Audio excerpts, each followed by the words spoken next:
আজি আমি নতুন তামোলপুৰ দ্বিতীয় অফিস হিচাপে মুকলি কৰিব পাৰিছোঁ।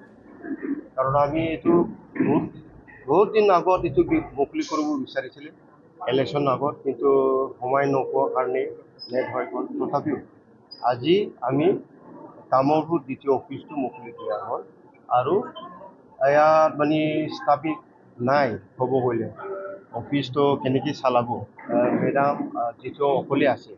গতিকে আমি অতি সোনকালে জুন 12 to 15 তাৰিখ ভিতৰত 5জনমান ইয়াত এটাচমেণ্ট আমি ষ্টাফ দি আছোঁ আৰু অলপ আগতে আমি SP আৰু ADC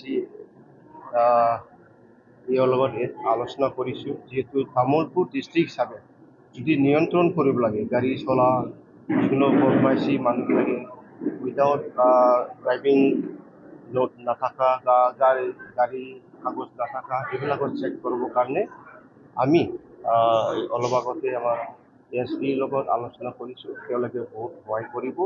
আপাতত 12 to 15 তাৰিখলৈকে আমাৰ অলপ কিবা পেণ্ডিং থাকিব। তাৰপিছত ফুল ষ্টাফ যেতিয়া আহিব আৰু আমাৰ তামোলপুৰ দ্বিতীয় অফিচ ভাল হ'ব আৰু সকলোৱে আমি আশা কৰিছোঁ সকলোৱে কপাৰেশ্যন দিব, সহায় দিব, এইটো আমি আশা বিচাৰিছোঁ। কিমান টকা বাজেট হৈছে? বাজেট আমি জুলাইত পাব। এতিয়ালৈকে আমাৰ বাজেট হোৱা নাই। জুলাইত বাজেট হ'ব। বাজেট হোৱাৰ পিছত বহুত পেণ্ডিং কাম আছে ইয়াত।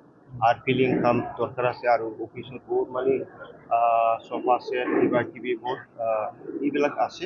গতিকে মই মেডামৰ লগত আলোচনা কৰিছোঁ। এই ডিটেইল কি লাগে, কিমান বাজেট লাগিব ইয়াত এইটো মোক এই কেইদিনৰ ভিতৰত আমাক দিব আৰু এইটো মই বাজেটত সোমাই ল'ম।